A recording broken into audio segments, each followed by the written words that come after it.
નમસ્કાર, આપ જોઈ રહ્યા છો સ્પાર્ક ટુડે ન્યૂઝ। અરવલ્લી ખાતે સાયકલ રેલીનું આયોજન કરવામાં આવ્યું। આગામી 7 મેના દિવસે લોકસભાની ચૂંટણીનું ત્રીજા તબક્કાનું મતદાન ગુજરાતમાં યોજાનાર છે। લોકશાહીના મહાપર્વમાં લોકો પોતાના મતાધિકારનો ઉપયોગ કરી મજબૂત લોકશાહીનું નિર્માણ કરે તે માટે અરવલ્લી જિલ્લાના મોડાસા ખાતે સાયકલ રેલીનું આયોજન કરવામાં આવ્યું। અરવલ્લી 100% મતદાન અંતર્ગત જિલ્લા ચૂંટણી અધિકારી કલેક્ટર દ્વારા સાયકલ રેલીનું પ્રસ્થાન કરવામાં આવ્યું।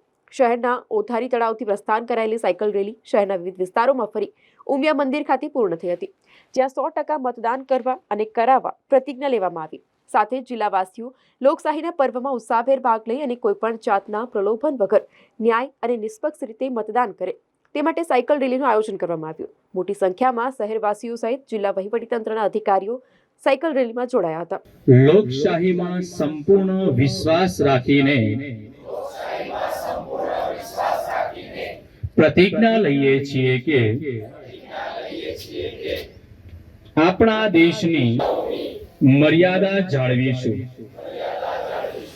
ધર્મ, વર્ગ, જાતિ, સમાજ, ભાષા અથવા અન્ય પ્રલોભનથી આજના દિવસે મોડાસા ખાતે સાયકલ રેલીનું આયોજન કરવામાં આવ્યું છે। મતદાર જાગૃતિ માટે મોટી સંખ્યામાં મોડાસામાં અને આપની ત્રણેય એસીમાં અરવલ્લી જિલ્લામાં મોટી સંખ્યામાં મતદારો મતદાન કરે અને કોઈ પ્રલોભનને સિવાય ન્યાયી નિષ્પક્ષ ચૂંટણીના આધાર બને એટલા માટે મોટી સંખ્યામાં જે છે આજે સાયકલ પર મોડાસાના સિટીઝન્સ, ટીચર્સ અને ઘણા બધા લોકો જોડાયા છે।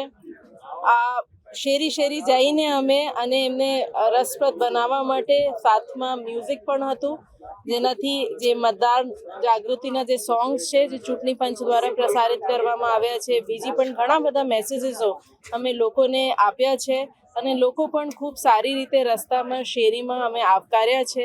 હું ફરીથી જિલ્લા ચૂંટણી અધિકારી તરીકે આપ બધાને અપીલ કરું છું કે 7 મઈ જ્યારે ગુજરાતને વોટ કરવાના છે ત્યારે અરવલ્લી પણ પાછળ નહીં રહે।